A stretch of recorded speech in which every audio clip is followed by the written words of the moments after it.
స్వర్లక్ష్మి నమస్తే అస్తు పరబ్రహ్మ స్వరూపిణి రాజ్యం దేహి ధనం దేహి సర్వకామాంచ దేహి మే. 2026 సంవత్సరంలో ఫిబ్రవరి మంత్ లో సింహరాశి వారికి ఎలా ఉందో మనం చూద్దాం.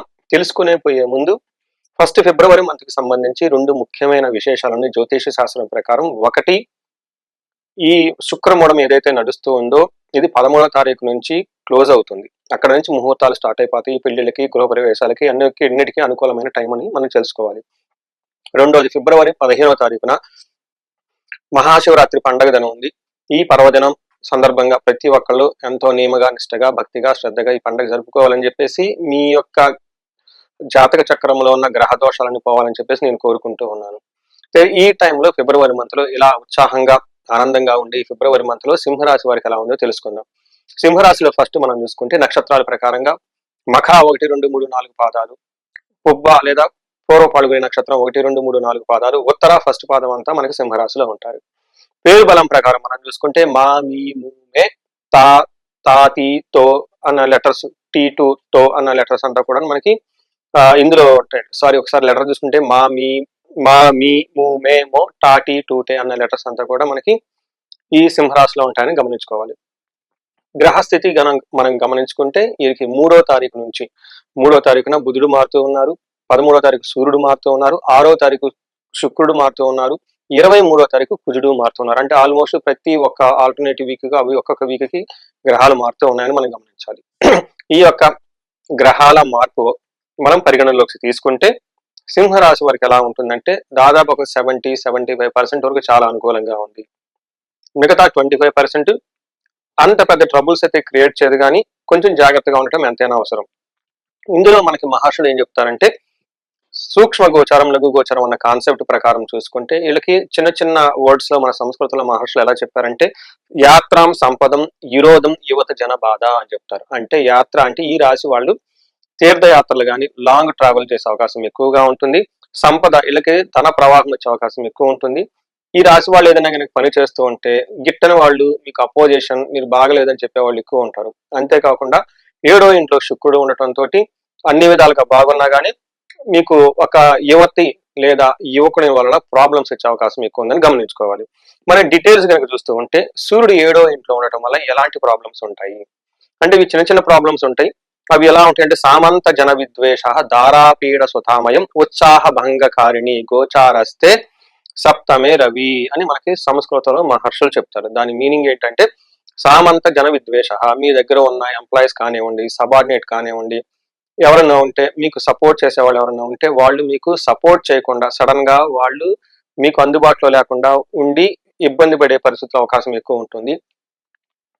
దీనితో పాటు ధారాపీడ సుతామయం అని చెప్తారు. అంటే ఏంటి, భార్య ద్వారా భార్యలకు హెల్త్ బాగుండదు అని గమనించుకోవాలి. అంతేకాకుండా ఉత్సాహ భంగకారిణి, మీరు ఎనర్జెటిక్ గా హై లెవెల్ ఉత్సాహంగా ఏదైనా పనిగా పని చేసి చెయ్యాలి అని మీరు అనుకుంటే ఆ పనికి ఆటంకాలు వచ్చి మిమ్మల్ని నిరుత్సాహపరిచే అవకాశం చాలా ఎక్కువగా ఉంటుంది.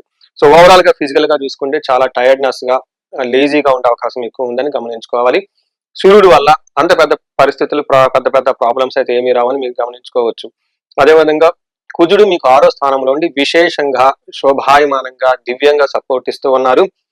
మనకి మహర్షులు సంస్కృతంలో ఏం చెప్తారంటే, 6వ స్థానంలో కుజుడు ఉంటే విపరీతంగా కలిసి వస్తుంది, సపోర్ట్ వస్తుంది, మంచి జరుగుతుంది. ఏ ప్రకారంగా అంటే, వస్త్ర లాభం, ధాన్య లాభం, ధనలాభం, యశోతదహ, ఉల్లాసో ధర్మ సిద్ధి, షష్టమస్తే భవేత్ కుజ అని మనకి మహర్షులు చెప్తారు. దీని ప్రకారం ఏంటి, మనకు వస్త్రలాభం, షాపింగ్ చేసుకుంటూ ఉంటాం, ఆరోగ్యం బాగుంటుంది, ధనం చక్కగా వస్తుంది, రైతులకు పంట దిగుబడి వస్తుంది, కీర్తి ప్రతిష్టలు ఉంటాయి, మనసంతా చాలా ఉత్సాహభరితంగా ఉండి ధర్మ సిద్ధి అంటే మీరు మంచి ఉద్దేశంతో ఏదైనా కనుక పని చేస్తే ఆ పనిలో మీకు సక్సెస్ వస్తుందని గమనించుకోవాలి.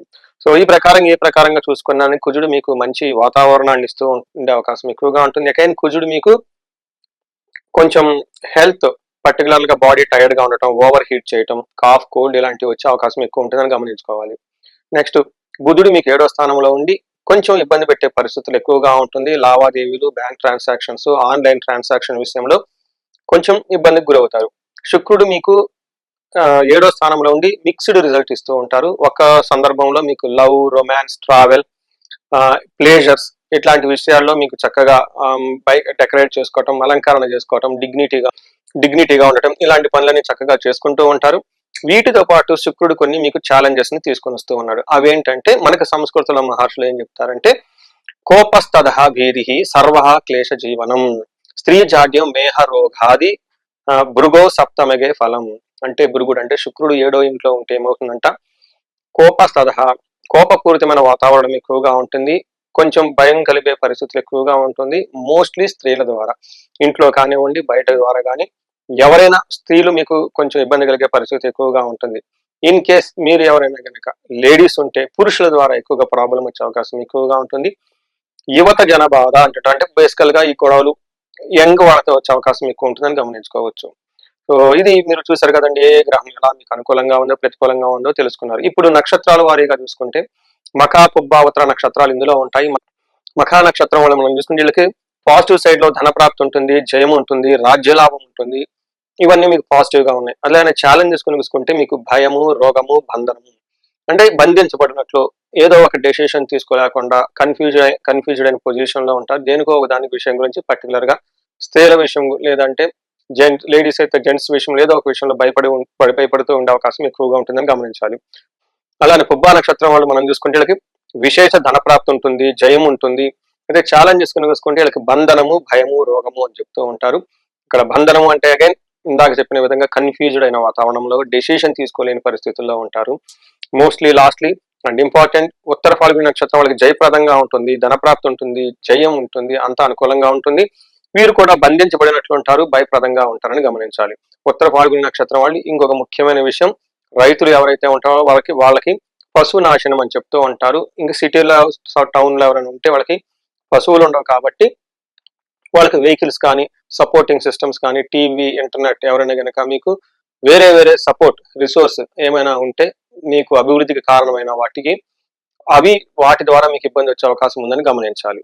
సో ఈ ప్రకారంగా మనం గ్రహాల వైజ్ గా, నక్షత్రాల వైజ్ గా ఎలాంటి రిజల్ట్ ఉన్నాయో మనం చూసాం. ఇప్పుడు ఈ రాశి వాళ్ళకి పరిహారాలు చూసుకుంటే ఈ రాశి వాళ్ళకి దీర్ఘకాలికంగా అష్టమ శని నడుస్తూ ఉండటంతో వృధాగా అనవసరమైన గొడవలు, టెన్షన్లు వస్తూ ఉంటాయని గమనించాలి. వీరికి శనికి సంబంధించిన సంపూర్ణ శాంతి పూజలు అనగా జపము, దానము, హోమము, తర్పణం ఇవన్నీ చేసుకోవడం చాలా ఇంపార్టెంట్. ఇవి మీరు చేసుకోలేరు కాబట్టి మీ దగ్గరలో ఉన్న బ్రాహ్మణోత్తములని, పండితులని వాళ్ళ దగ్గరికి వెళ్ళి వాళ్ళు చేయమంటే చక్కగా మీ ప్లేస్ లో సంకల్పం తీసుకొని చేస్తారు. అంతేకాకుండా వీళ్ళకి మన్యు పాశుపత అభిషేకం చేసుకుంటూ ఉంటే కార్యజయం వస్తుంది. వీటితో పాటుగా ఈ రాశి వాళ్ళకి మీరంతా మీరు ఇంట్లో శని పిప్పలాద స్తోత్రం అని ఉంటుంది, ఉదయం సాయంత్రం చదవండి. హనుమాన్ చాలీసా చదవండి, చాలా చక్కగా ఉంటుంది. వీటితో పాటుగా ఈ రాశి వాళ్ళు ఇంకా ఎవరైనా కనుక ధనానికి ఇబ్బంది పడుతూ ఉంటే స్వర్ణలక్ష్మి విశేష హోమం చేయించుకోవటం, భార్యాభర్తల మధ్య సరైన అన్యోన్యత ఏదైనా కనుక ప్రాబ్లం గా ఉంటే విశ్వావసు గంధర్వరాజు హోమం చేయించుకోవటం. వీటితో పాటు ఇప్పుడు ఎగ్జామినేషన్ టైం కాబట్టి ప్రతి ఒక్కరికి ర్యాంక్స్ రావాలని కోరుకుంటారు, ఉత్తమ గ్రేడులు రావాలని కోరుకుంటారు. కొంతమంది అకాడమిక్స్ లో చాలా పూర్ పెర్ఫార్మెన్స్ తో సబ్జెక్ట్స్ అని బ్యాక్లాగ్ ఉండే అవకాశం కూడా ఉంటుంది. ఇలాంటి వారికి వాళ్ళ యొక్క ఇండివిజువల్ గా జాతకం చూపించుకొని ఆ జాతకం ప్రకారం ఏ యొక్క దేవుడిని కనుక పూజిస్తే చదువు బాగా వస్తుందో తెలుసుకోవాలి. ఉదాహరణకి దక్షిణామూర్తిని కొంతమందికి, అలానే హయగ్రీవ స్వామి మహామంత్రాన్ని కొంతమందికి, నీలా సరస్వతి అమ్మవారి యొక్క మంత్రాన్ని, ధ్యానాన్ని కొంతమంది చేసుకుంటూ ఉంటే విశేషంగా వాళ్ళ అకాడమిక్స్ లో రావడానికి చాలా అవకాశం ఉంటుంది.